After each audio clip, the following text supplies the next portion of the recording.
We got a friend, we were having some drinks. He's like, hey, I know how to make a room. I'm like, okay, fine. By the time we finished the drinks, this guy's drawn a layout with inch for the rack and this, the door arc. I'm like, what And he's are you like, talking? you need 7 2x4s, 3 sheets of drywall. And we're like, thank God you're here because we don't know nothing. And it's COVID, so everything is drive-by pickup. So you can't even ask anyone anything. You just have to Right. take an order and just hope that that's So all you he need. was pretty much God sent.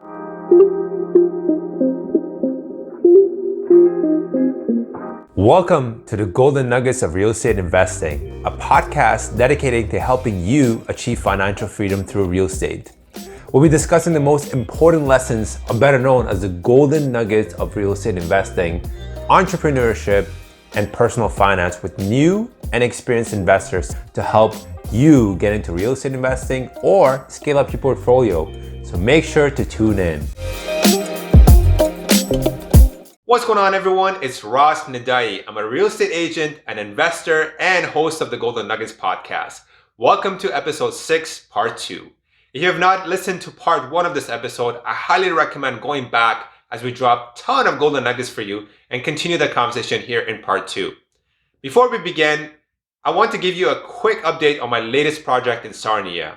If you follow me on Instagram, you would know that I closed on 2 triplexes in Sarnia just a couple weeks ago, which I bought on MLS way under market value. If you know me, you know that I always stick to my numbers and always make my money on the buy. I do not just buy because of the fear of missing out and just buy my money on anything.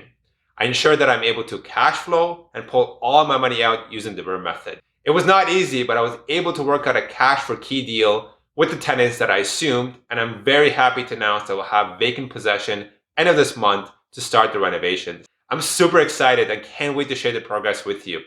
I'm very active on Instagram and Facebook, so make sure to follow me to get the updates. Now, let's get back to part 2 of this episode, which is mainly focused around the mindset of an investor.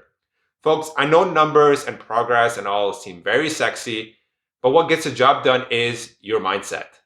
We talk about the importance of being a Renaissance man and putting in some sweat equity to understand renovation costs and the big ticket items to look out for. You learn the importance of frugality and why you should not lease or finance a car, the importance of investing in yourself, and most importantly, doing the little tasks every day that will compound and make a huge difference in the long run. Last but not least, we tackle how to do an Airbnb and what makes a good Airbnb business. If you like this podcast and have gotten any value out of it, please help me reach as many eyes and ears as possible by following my Instagram page and sharing this podcast across all social media. If you're listening on Apple Podcasts, please leave me a 5-star review. If you are watching on YouTube, leave me a comment, like, subscribe, and hit that notification bell so that you can stay up to date on the most recent episodes. Thank you so much for your support. Please enjoy episode 6, part 2 with Ishan and Sid. So that's how we did our second house. And now we are managing the stuff. Like we put in sweat equity. We learned how to make a den area into a room in my house in Windsor. Done with that.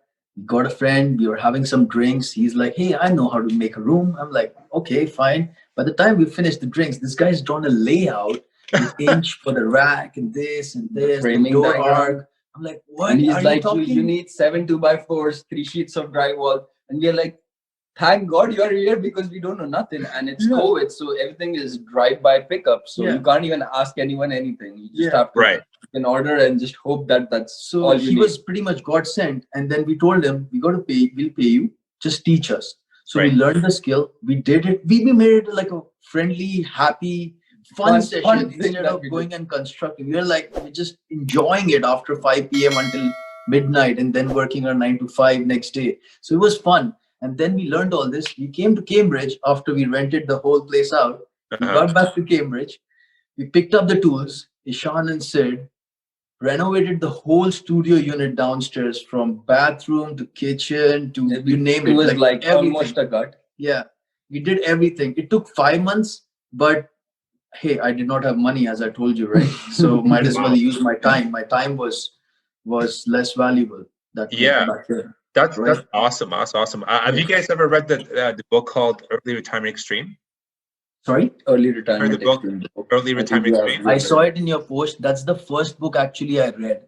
Matt McKeever said that that's the Bible for financial freedom and all that. I read that book, blew my mind away, understood that I got to read it again because some concepts you won't understand on the first go.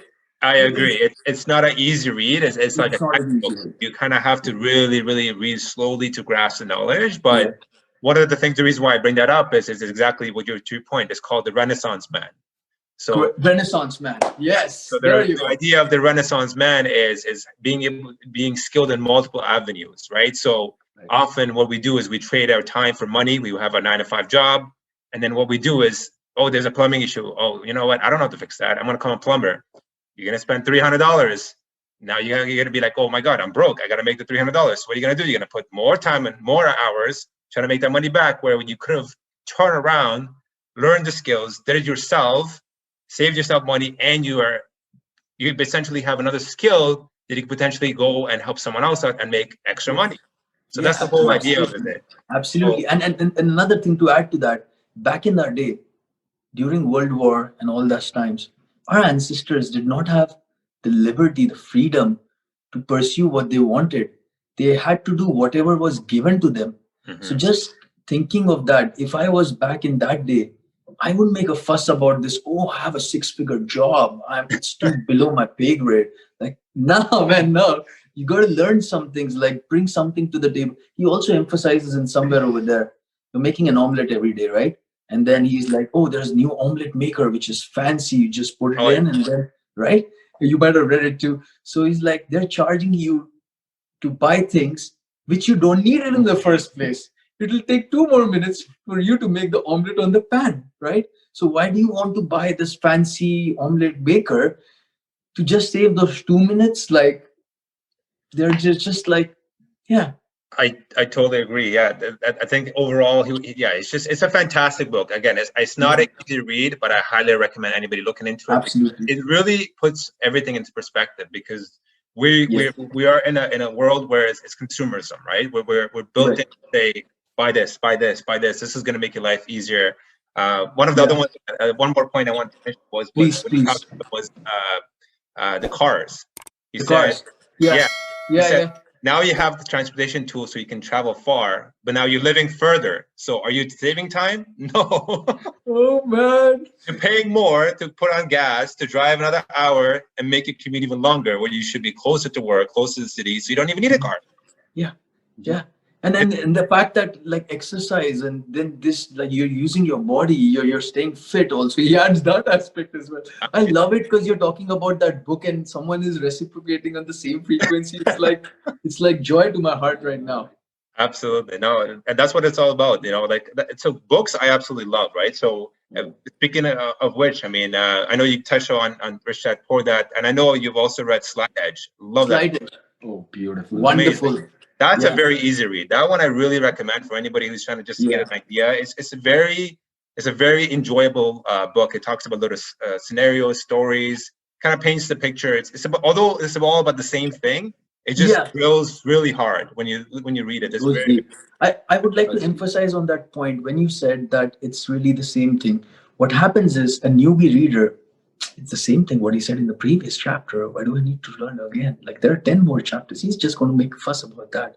No, you're practicing and exercising your brain to ingest that and digest it over and over and over and over again. Until you creating believe this aura in your brain. You're training your brain and mind. It works weird. Like you're training them to make sure they understand the crux of it and they don't forget. So please don't leave it at chapter first thinking that you're smarter than the world. Just keep doing that. Along with that, you read a book recently. I read it before, Think and Grow Rich by Napoleon Hill. Yeah.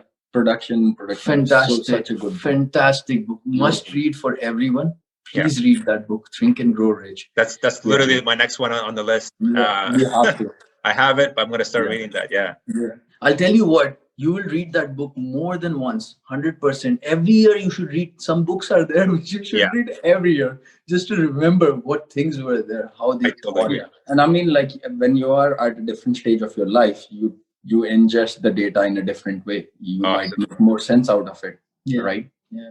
And regarding real estate, I would say one of the things when I was getting started and I was not understanding how to do ARV, how to do rehab cost, because no one's going to come and teach me, right? So there was this book called How to Estimate Your Rehab by Jay Scott. He's a part of Bigger Pockets. So he wrote that book. Although it's associated with the American standards, but the basic idea is pretty much the same. The shingles, asphalt, metal roof, 40 years. That's it. You see a house with metal roof, you understand something which the other guy will never understand. So you're one step ahead.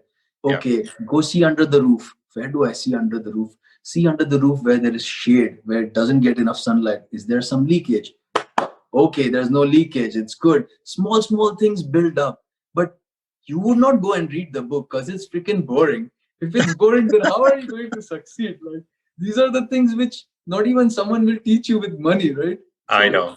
It's not taught in school. Things. Absolutely, yeah. And then that's the thing. It's self-education, self-paced, right? Like you have to learn whether it's watched. And that's the thing. There's so many mediums. It's not even okay. If you don't enjoy reading a book, go watch YouTube videos. Go listen to podcasts. Like there's so many other ways to consume information. It's absolutely incredible. Go to meetups. Just speak to other folks. They tell you their stories. They'll tell you their. So it's just endless. Like it should never be a blockage for anybody that says, "Oh, you know what? I don't know how to do this." Let's add a few points. Let's add a few points for the listeners and viewers. Okay. Yeah. When you're buying a house, newbie, you don't know. First thing, which are the big ticket items? Look for that. Roof. Look for the roof. Whatever type of roof it is, based on that, how many years can it go for and which year is it at based on when it was done. Just subtract it and think like, okay, can I sustain it for 2 to 3 years?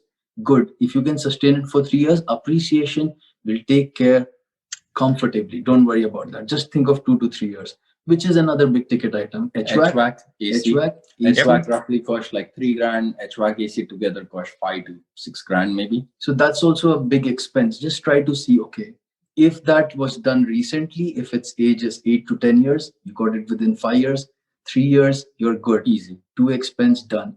What's the next thing? Are you seeing flooring issues? Okay, is it like a foundational issue or is it just like a little bit of flooring issue? Because that's 2 different things. If it's not foundational, then you're good again. It can sustain for 2 to 3 years.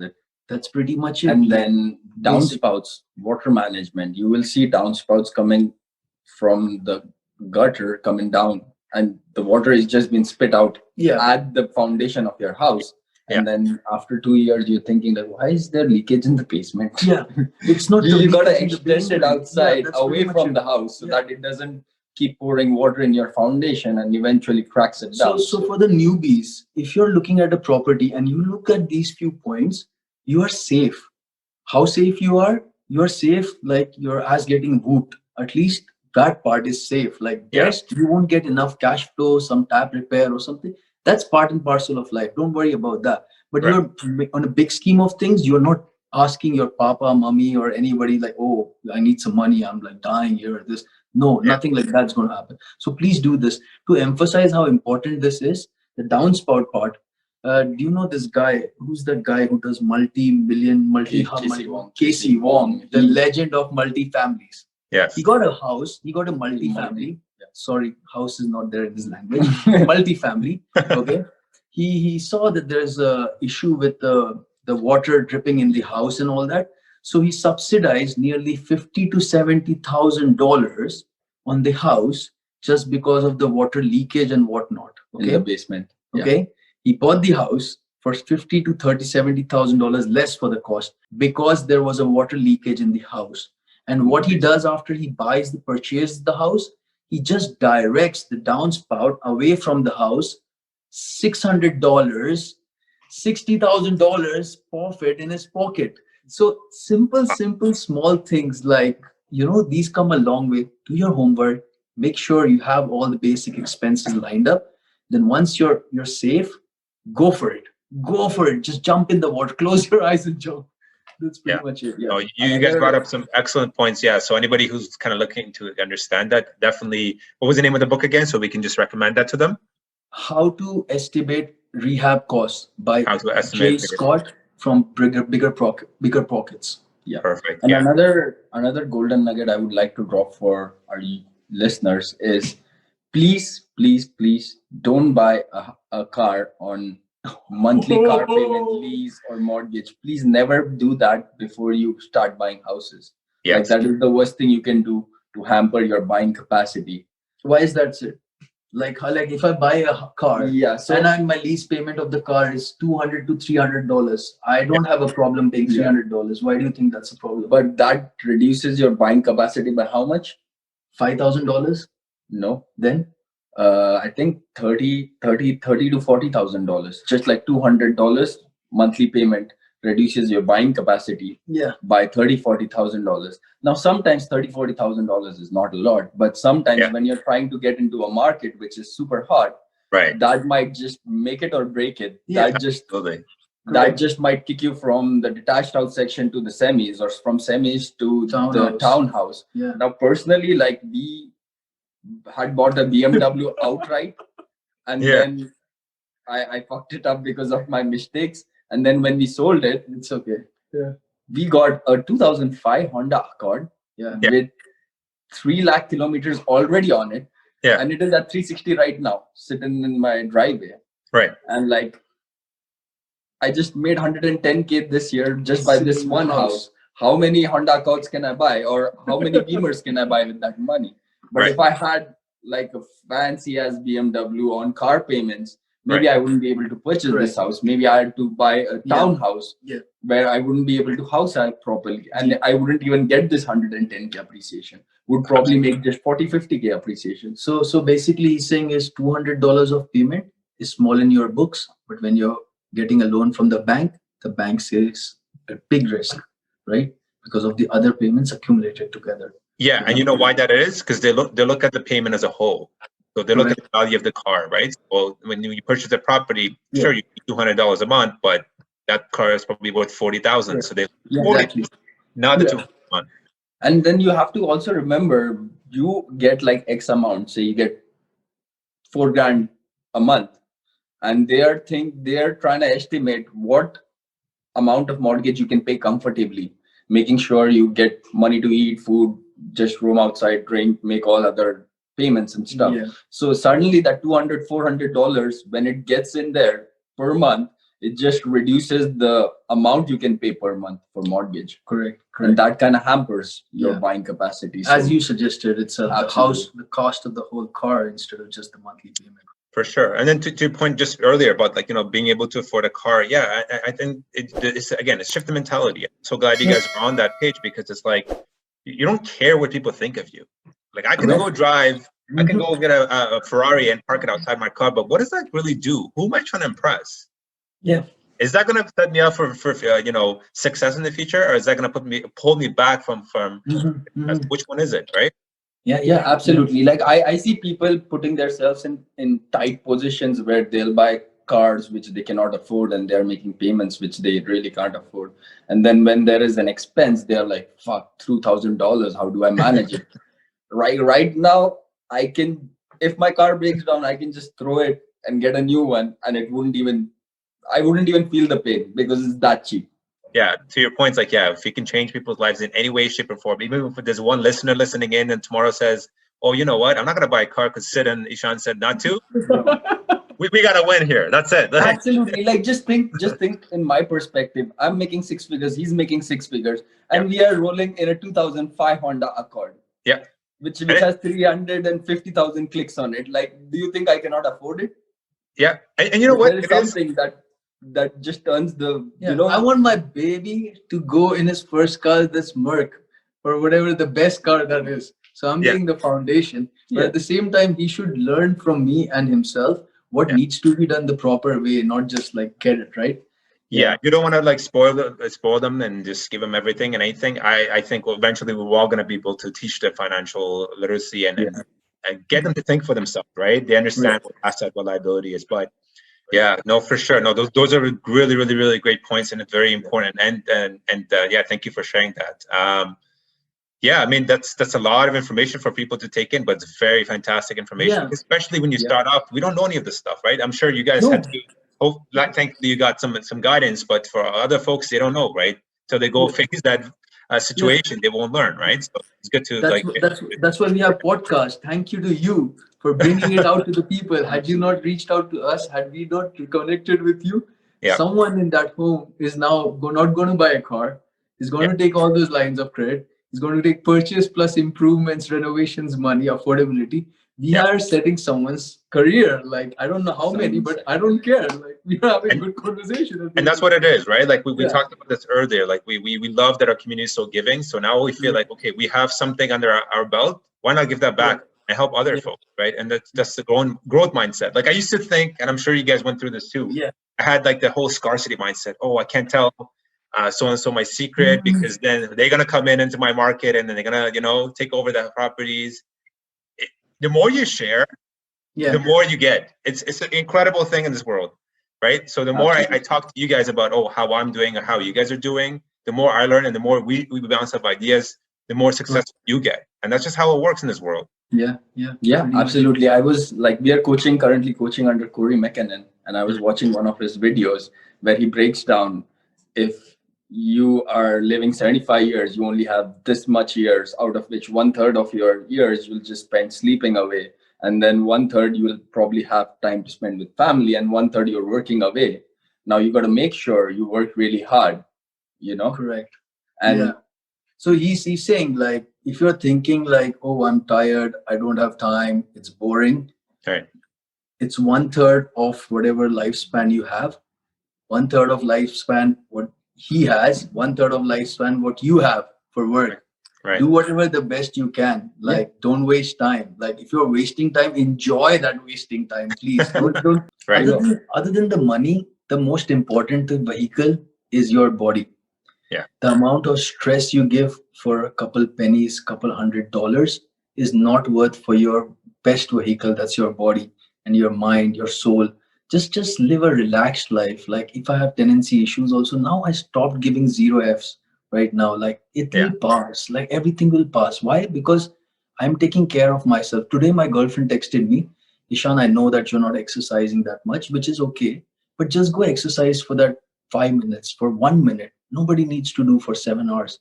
I thank her for that message that I exercised today because someone is trying to trust me and is appreciating the fact that I can do whatever I can do, because someone else can go 1 hour. For him, it's like nothing to go for 2 hours also.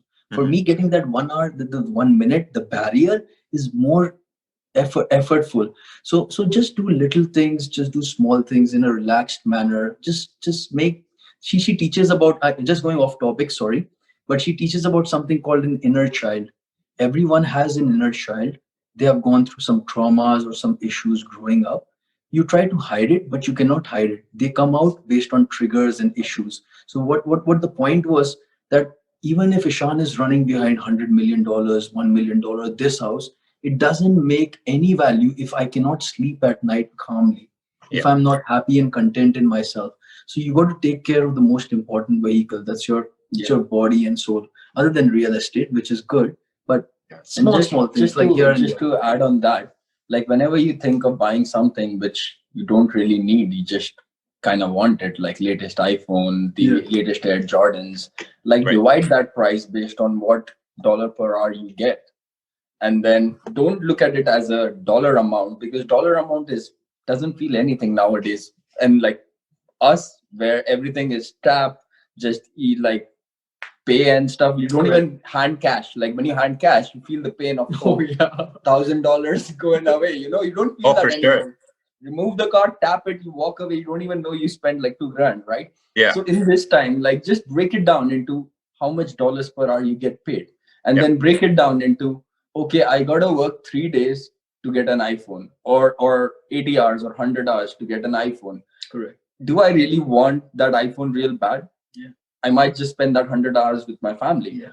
And if you feel like time is of the essence for you and you are in that part of the journey, then you got to prove it with the value you're getting or implementing with the money and whatever to prove it, Okay, then it's a different talk altogether. But we are just talking about when you're getting started and you're making some dumb decisions, just to put you on the right spot, safe zone.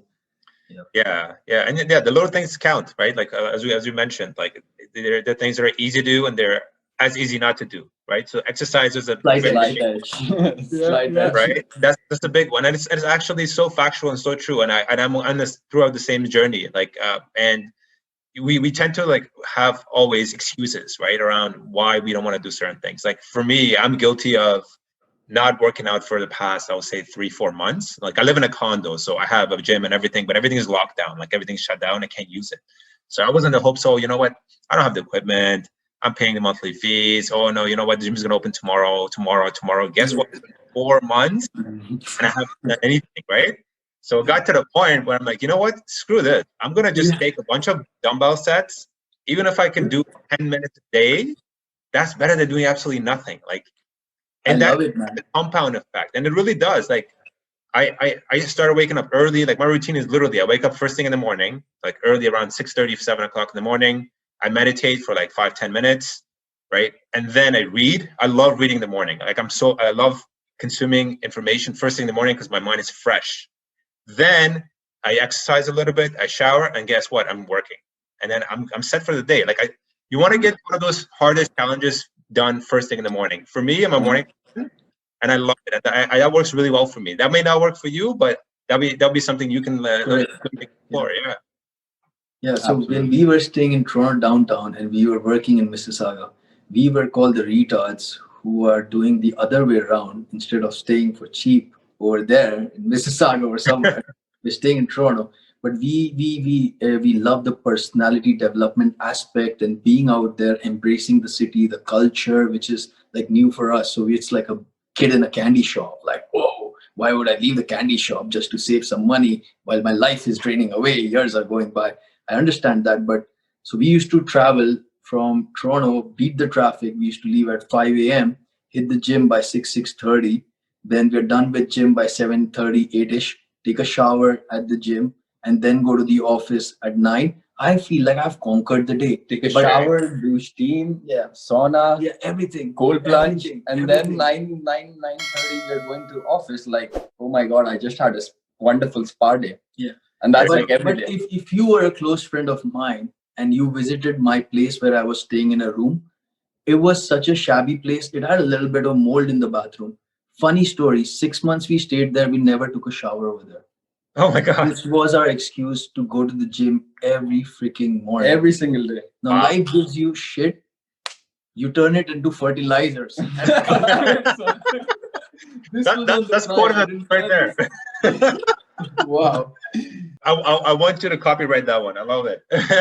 No, for real. Like there was mold in the washroom, and it was made for Or Ishan when he was a kid, to be precise. Yeah, like you had to send anybody. 6 months, Monday to Friday. Every day we are hitting the gym first and then office. And on the weekends, now we have a reason to go to the gym or also on the weekends. So even if we're not in the mood to work out, we just go and stretch cardio 10, 20, 30 minutes, relax in the spa, and then take a shower, come back. Yeah, for sure. Fertilizer, man. Make some fertilizer. Yeah, I love it.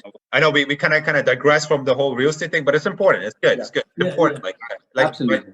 I love talking about other things too because it's part of life, right? Like real estate is great, but it's like we're not just investors. We have our own battles that we face. It's not going to be merry-go-round for everybody. You got to like I'm telling this short story. So if you're sacrificing something, this guy sacrificed something with a 6-figure job. So put yourself over here, and your life becomes little comfortable. For what? Just to stay in downtown and improve his personality or grow more as a person, you know? Right. And stay connected with give the culture. something to get something. So the third property we got in Windsor, our JV partner was supposed to close. We went firm on the offer, and for some reasons, again the student rental issue, the primary resident did not work, and whatnots, the deal didn't go through.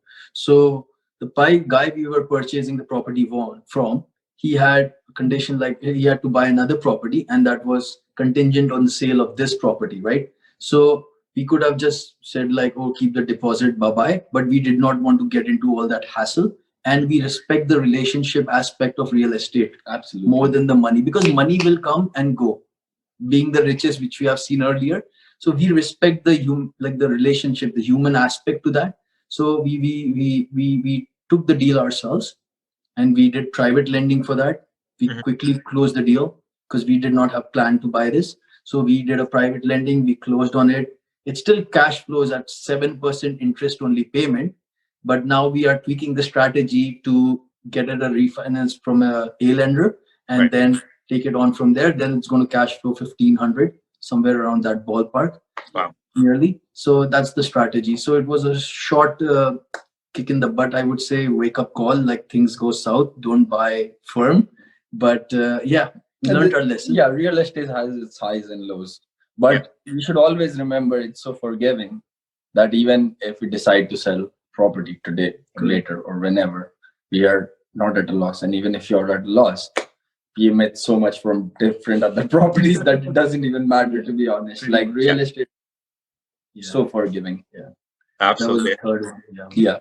Yeah, and then so piggyback on that. So far you said you had, I guess, 2 student rentals and primary residence. So what about the fourth one? What is the fourth strategy? So the fourth one we closed today. What's the date today? 7th? No, 14th, January 14th. 14th of January. We were supposed to close on 7th, but it got messed up, so we had to push it to Close 14th. on 14th. We signed the papers with the seller a year back in February or March sometime to give them the comfortability of closing whenever they want. These are a group of Chinese landlords who I respect from back in the day when I did not have money to pay the rent. Can I give you later? So he's like, cool, because you helped me with some other stuff, fixing something, kind person, studying. So this guy, when I went to him in November 2019, I tried to purchase his property for $280,000. A little backstory to this JV deal, right? 2019 November, hey, I'm here to purchase properties. The landlord is like, wow, you've become big and whatnot. Like, awesome. So when can I purchase this property? He said, like, this property, I'll give it to you for 270 or 280. Now, I have memories with this property. I stayed in the room in basement without any light, and the exhaust was going directly to the kitchen. So I had these humble beginnings of living in the cheapest room, in the cheapest area, no window, basement, small, tiny, just one bed and whatnot. Today, I want to buy this property. It's just like, and I think like that was the first place where I stayed in. Yeah. When I came to Canada, and we're here to buy that property. He was like, did you call me to stay over here? Like, why did you call me to Canada? So we are the humble beginning. So now I'm trying to buy this property. Fast forward 6 years.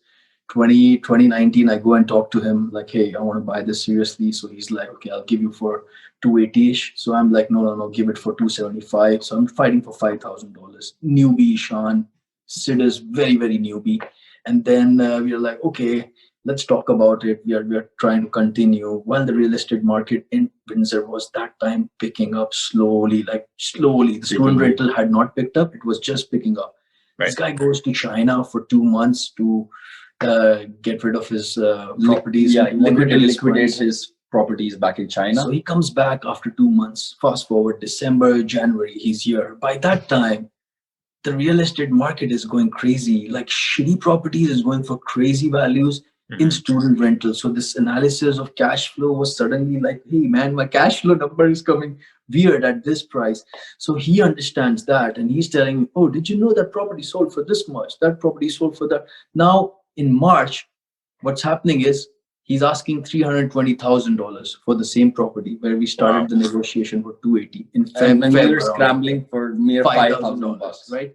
Oh so my now God. even give him that $320,000 firm, no condition, because I remember staying in that freaking room in the basement, right? So I want to buy this shit.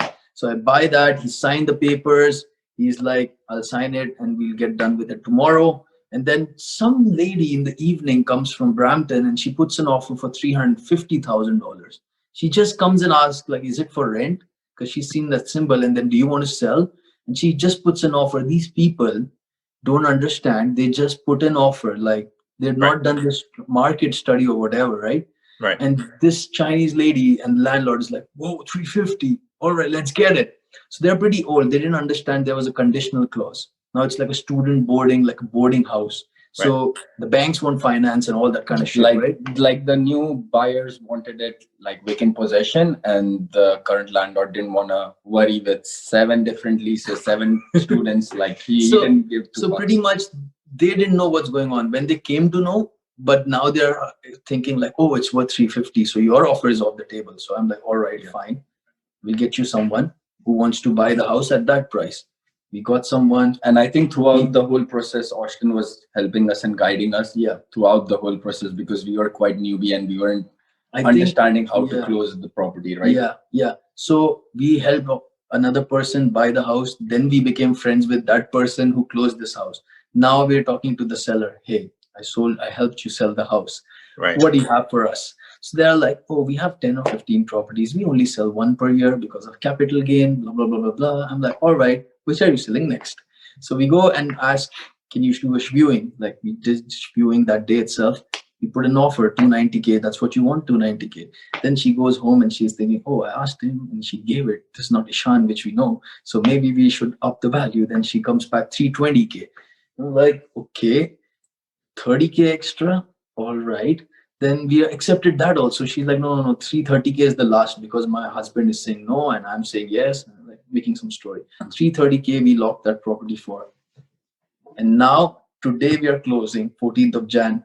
The cost of the house in the neighborhood is nearly 400K. Roughly. Oh my God. By itself. It's a duplex. It's a nice building, like Beautiful duplex, well taken care of, built in I think 1960s, 70s or something. Heated flooring in the washroom. like it's pretty dope. Now I'm trying to get a buyer to buy this house. Now I go back to that JV partner who couldn't close on that house for Right. 5% down, right? Now this is a good bird. Suddenly my brain's working. Hey buddy, instead of 5% down, if we put 20 and somehow lock this deal, we can pull your money out. And then this house will be like not even for 5% down or 8% down after taking into account 20 grand of renovation. Mhm. That's what later you'll be stuck at 5 to 8% for 400K of value of the house. That's like nothing, right? So that's like basically not even 20,000, somewhere around that, like whatever, right? So I'm trying to convince him, and then he's like, okay, but where will you get the funds from? I'm like, hello, lines of credit to NBC, blah, blah, blah. You just need to show the money, right? To make the deal happen. That's what I've learned from these billionaires, this Trumps and this rich dad, Robert. You don't have to have the money. Debt is the money, right? So let's leverage the debt. We got the house. Now he's closed at 20% down. We got the funds to him. He's going to renovate it, another 20 grand. He's in like 80 to 90 grand. Now you have to understand, this guy himself like has 50,000 line of credit. Even before he spoke to us regarding real estate. So he was pretty good in the first place. So he's stuck in the deal for $80,000. He's got it for 330.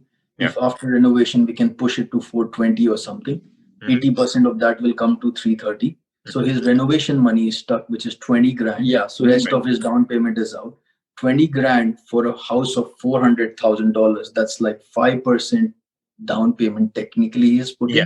He has 20% equity. And what we are asking for him is like share 50% of the profit or loss, whatever it is. Now, scarcity mindset would be like, F you, I'll just buy another house by myself and just get 100%. But you're understanding this guy has paid 5% for a $400,000 house with 20% equity. So his loan debt servicing ratio, like the TDS and the GDS, is in a very good shape to buy another property. Absolutely. So in bank's books, he is good. There's like multiple faucets to look at this. Like scarcity mindset would never, but he believed us because we helped him with his issues. And there's a bond of trust. More than that, it's like back in the uni days, like, hey, there's a bread garlic bread in your fridge. Can I have it? He's like, yeah, go for it. So we go back. So that's how we did our first JV.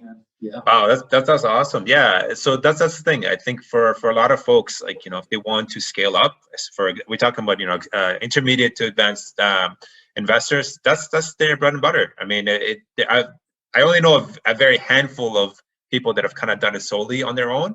JVing, I think it's just a fantastic opportunity, especially if you guys have your own specialties, right? So somebody could be the one that is doing the renovations. They know the market a little bit better. Other folks could just be the money partner. They don't want to deal with the headaches. They don't want to do the Absolutely. management. Yeah. And the best part here is like there are some people who want to learn how to get into real estate. Correct. But That's they, right. they are not able to connect with people or find gurus who can just help them out. Yeah. The easiest way to learn any skill is either you pay someone Mhm. and coach under him, or you joint venture with them. Whichever is the easiest, do that. Or provide some value for free. Yeah. Like how we worked Yes. with our mentor back when we were starting. We were providing free value, like helping him with whatever we can. So it's not like, oh, he's my Yeah. uncle's brother, sister, father, son. Like, hey, teach him. No, that's not how shit works. Might Yeah. be in India. Here it doesn't for sure. Right. So Absolutely. Like those little things which you might even know, they say that what you don't know, you don't know. Those little things will put you back couple years. Like we have scaled very quickly, I think, according to Where from we where we started started from. We have scaled very quickly Right. to where we are. We have like 4 properties, 6 units right now. Mhm. And I mean, I don't think we would have done able to be done. Like we would have accomplished this if we didn't have proper guidance from. Once again, shout out to Austin. Austin, yeah. I can't give him less shout out, man. Even if nothing like no, I am here today because of how he has helped us, Yeah. nurtured us. Now we are coaching Yeah. under Corey McKinnon. He's either emphasizing on how systems are important, how not the profit, but the aspect of how you get the profit is more crucial than getting the profit. Like, Right. like on the wrong, he's taking us to the next step, right? So these people are very instrumental to us. So I would jump on an opportunity to give a shout out to these people because they Absolutely. have helped us a lot. Yeah. Yeah. At the same time, like we also invest in our personal developments. Definitely. Like We don't feel shy away. We have invested like more than 5 figures now on our personal development last year, and Right. having not even 5 figures for my down payment last year to investing in my personal development. So that is the approach you should try because you're saving a lot in the long run. Think of like, don't look at the turn next corner, have a vision from the top. That's what I would like to say. To Yeah, grow for sure. That's the only way to scale up. That's the only way. Because you only know what you know, like you guys said. So to get to the next level, you got to open your mind. You got to invest in yourself. So that's awesome. And then one more thing I wanted to touch on. I know we we talked a lot about the other aspects. So it sounds like you guys are kind of implementing everything. So you have your students, rentals. You're trying to do a little bit of BRRRR. Looks like on this one, hopefully with your partner. And then the Airbnb model, the short-term model, right? So can you tell us a little bit more about that aspect? How is that going, and how do you guys decide, you know what, I'm going to go with Airbnb? And what are some of the requirements there? Yeah. So Airbnb, people are hesitant to buy in Cambridge, London. London is now like almost going to bye-bye to cash flow, right? So what's happening right now? I have like two units. One is 2 bedroom, one is studio unit.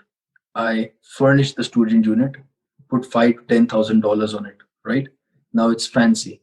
What's happening next is instead of getting a rent from the tenant, which is $1,000 at the max from the basement studio unit, Right. where the LTB board can say, F you, Ishan, if they don't want to pay, bye-bye to your money, and then you're screwed up with your mortgage, right?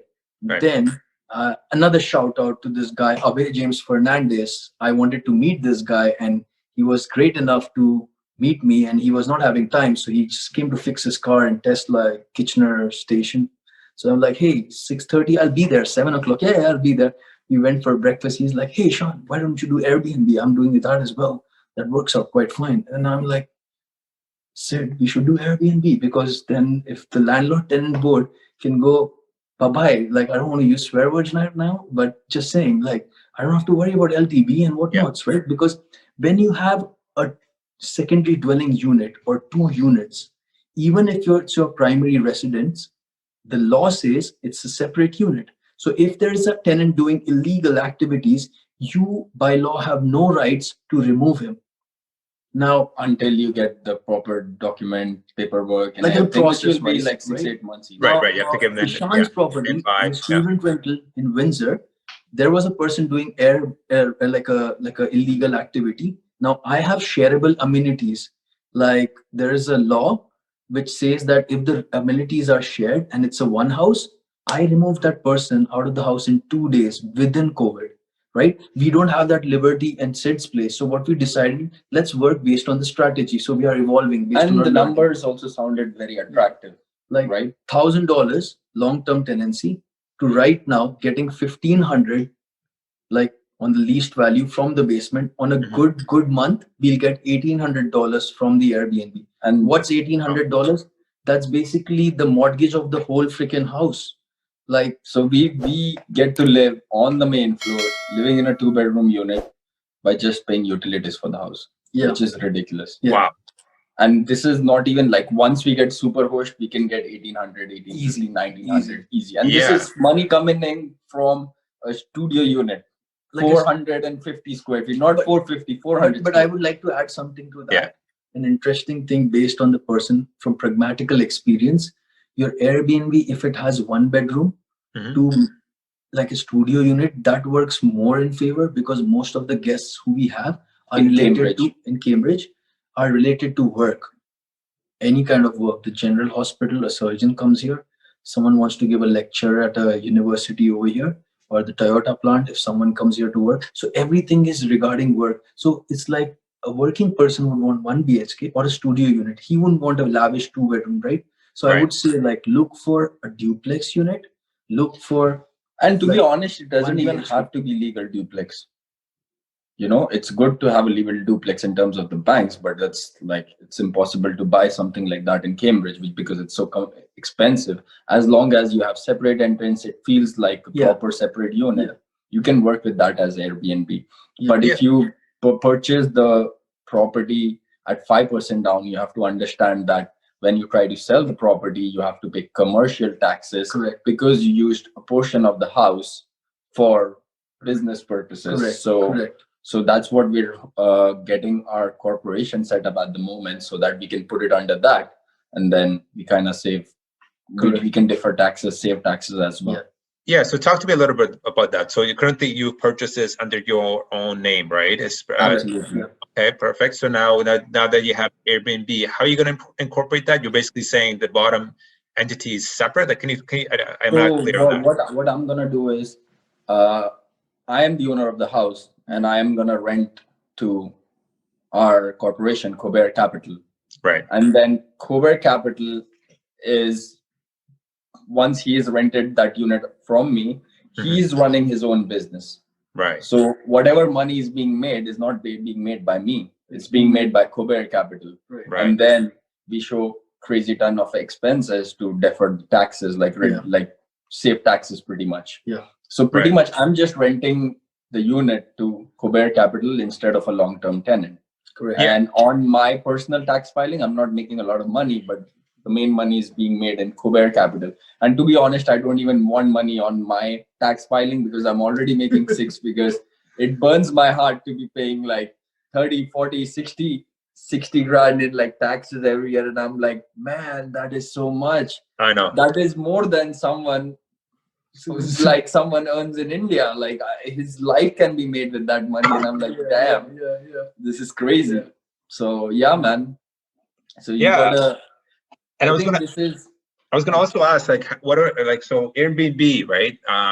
Another thing I was gonna say is how does it work in terms of sorry, I forgot the question. Stupid thing for them. Yeah, no problem. I was gonna say. So you are asking about the incorporation of taxes. How is it going to help with that? So yeah, there was an incorporation of it. Oh, yeah. So Airbnb is another thing that I would like to know is, how do the banks look at it? Right. So when you rent a property, they look at their income, right? So do they consider that income now, or is it going to be their incorporation be separate? Yeah. So I spoke to the bank, and they said that since it's Airbnb, we don't consider it as legal income to increase your buying capacity on anything. But what I'm thinking of is, once I rent it to Kober Capital will be a long-term tenant. And then Kober Capital is doing the Airbnb thing that's on the side, right? That's under Kober Capital. But I am getting stable monthly income. So I think that is how you can route this whole thing. Yeah. And then the Kober Capital is, for example, running the office over there. So they can expense their office cost. So it's very funny, man, how Donald Trump just paid $750 and you, me, and him Nobody even paid close to him. So we are Oh just my trying to goodness. learn that aspect. And I think if you go back to Rich Dad Poor Dad, his rule number one is, First, if you save taxes from the government, you already are a fucking rich man. You don't need to make a lot of money. I Like, agree. to be honest, you don't need to make a lot of money, right? I totally agree. Yeah, the more you make, the more you get taxed, right? So one of the key things we all need is a good accountant, because the Yeah. tax system, there's so many ways of deferring tax or saving tax. So having a good person like that on your team, it definitely Absolutely. And very, we, very we we personally have scaled, like grown very quickly, so we didn't have all these systems in place. And right. now once we spend time with our coach Corey, he's like, you got to find an accountant next week. Get an accountant. Corporation done. You have already started running your Airbnb. You need to get your corporation ready before January. So we're just putting these things in place now. Yeah. Wow, that's awesome. Yeah. So what other systems in place are you guys trying to put in place? So like, is your long-term goal basically you guys want to be hands-off, like, or you want to still be involved in the whole resale game? So we want to be hands off in terms of maintaining the property and doing the day-to-day activities, but we want to be hands on getting the deals, Right. structuring the deals, getting the deal pipeline, the capital pipeline, Getting it all set up. like clicking all the dots. I would also like to emphasize there's a book called Money People Deal. Right. It's by Stefan Arnio. It will open your horizon to how money works and how a deal is structured. You might think I am a small insect in this house, but this small insect is so critical because it can cause issues to an elephant in the house if it goes in the wrong place, right? So so there is like a deal itself. It has multiple faucets. You might think you're small, but you're very big in long scheme of things. That's what I'm learning. Like I'm educating people as well. So having understanding of that, I want to go real estate not for me. I want to grow with people. I want to make sure people understand the value of their money, their assets, their knowledge, everything. Their HELOCs just lying there, 100K over there, just being safe.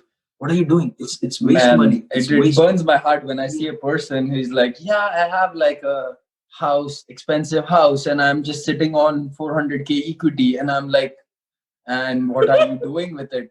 Yeah. Like, I want to tear my hair apart. Like, why aren't you investing that money? Like, you know how these guys are printing money right now. The government's printing money. Like, your money is losing value. That Tim Hortons coffee, which was like maybe 50 cents back in the days, $2, and in the future it'll be $5. But the equity that's sitting in that house, which you're not using, will stay the same. Like, you're just losing I want money. to find these people, educate them. Right. And I'm not going to ask them to invest with me. I'm just going to tell them, watch me. Watch your neighbor investing with me, or watch your far off relative investing with me or my friend or someone. Just watch and do whatever you like.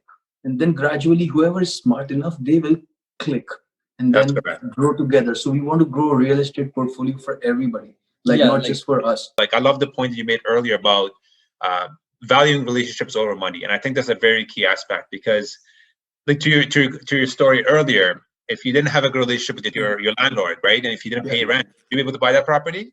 No, right? Not at all. It's a very small scale example where you were a good tenant, you paid your monthly rent and you helped him out, whatever maybe. So you built that relationship, and now he trusts you. He'd rather go through you than list it in the market and give to someone, right? So it's all about relationships. It really, really is. So that's very key, absolutely, especially in the GVs, because a lot of folks that kind of grow too big, I think, is also a little bit of a problem, because they go with anybody. So tomorrow I could get a call and someone says, hey, Ross, here's $1 million. I want to go in.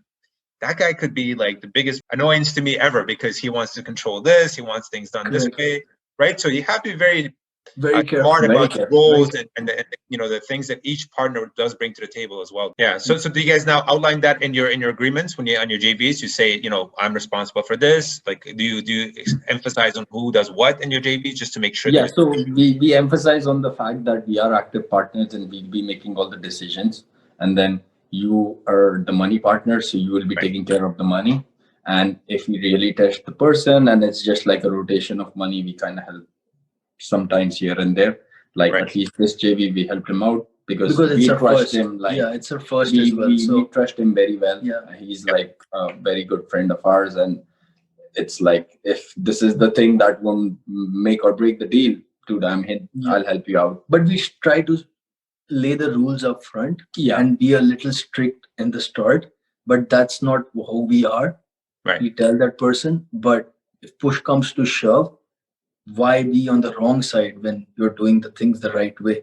But at the same time, we are all humans. So I think another thing with JVs is like how people look at it, like, oh, I'm putting all the money and you're making 50% of the profit.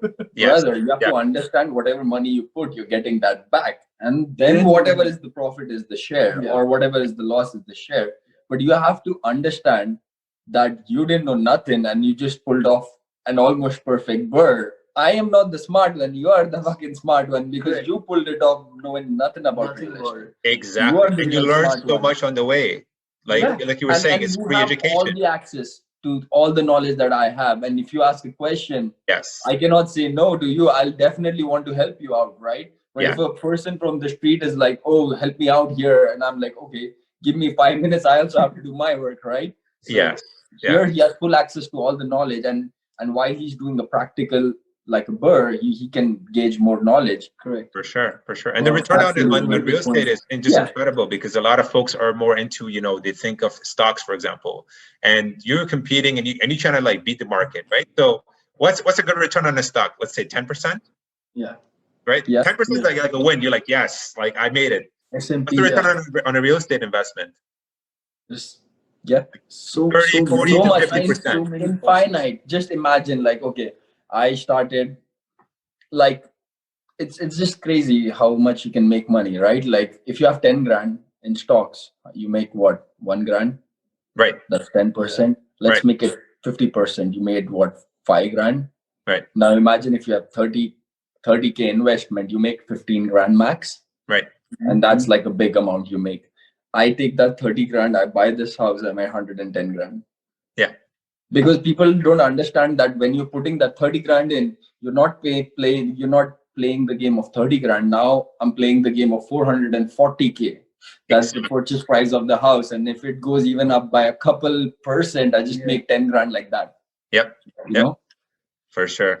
All right, let's get into like the couple of the segments at the end. What is your favorite place to travel? Everywhere. Everywhere, man. Everywhere. So in 2019, we traveled a lot. 2019, start of the year, February, I think. Yeah. We were in Mexico, 10 days.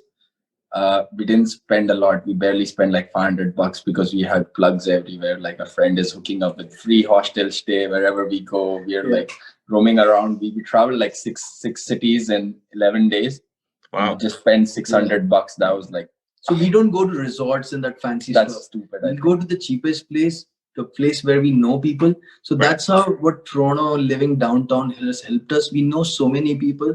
So Mexico was awesome. This was more about one of the first culture years, rather than being in a resort, and this was the first place where we went after like 5 years or something of good staying time here in Canada.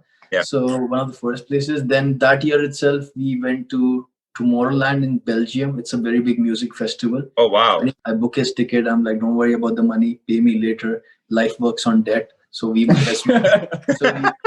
so we went to Tomorrowland, Belgium. We were going to go to Amsterdam before that. So if you're going to Amsterdam or somewhere before COVID, there was like an Air Portugal flight, which gives you an extra layover, how many days you want in Portugal. So we stayed 2 days in Lisbon.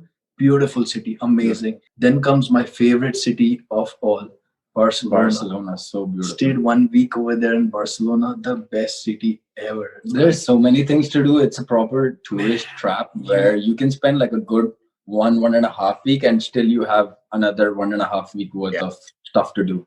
And it's just beautiful. The culture. I think I've slowly fallen in love with Spanish culture, like Mexico, Barcelona.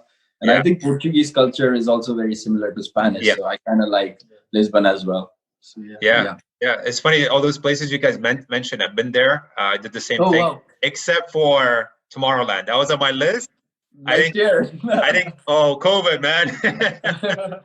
I didn't get to go to Tomorrowland, but I did go to Ibiza. So yeah, I did see David Guetta. So let me make it interactive. You tell me your favorite places, because I don't know if anybody's going to ask you. So let me ask it right away. Yeah, I love it.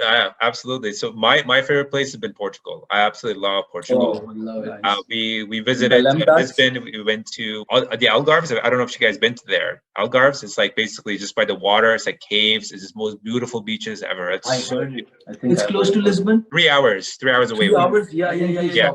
So I did we did like the whole Euro trip. So we went to Barcelona. We went to Madrid. We went to Portugal.